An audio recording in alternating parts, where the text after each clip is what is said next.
Mobile চাই ডিঙিৰ বিষ হৈছে যদি আজি মই আপোনাক মোবাইল শুদ্ধকৈ চাব পৰা এটা সহজ উপায় শিকাই দিম। मैम फोन देख देख के पूरा मेरा नेक पेन हो रहा है। कैसे फोन देखते हैं तुम? दिखाओ तो। ऐसे फोन देखती हो तुम?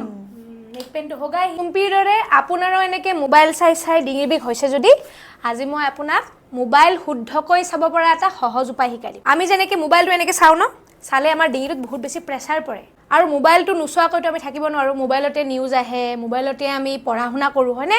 সো সেইকাৰণে ডিঙিৰ বিষৰ সমস্যা হয়। क्या करना? मोबाइल देखने का टाइम में देखना तो पड़ेगा ही, है ना? सो हाथ को इधर रखना है, अंडर आर्म्स में। ইয়াত ৰাখিব হাতখন, ৰাখি এনেকৈ মোবাইলটো চাব চেষ্টা কৰিব। ডিঙিটো সিধাকৈ ৰাখি মোবাইলটো চাব চেষ্টা কৰিব, যাতে আপোনাৰ ডিঙিটো সিধা হৈ থাকে, আপুনি যাতে হাউলি মোবাইলটো নাচায়। समझ में आ गया? ठीक है। सो नेक्स्ट टाइम से इधर हाथ रख के मोबाइल को सीधा देखा करो। Thank you.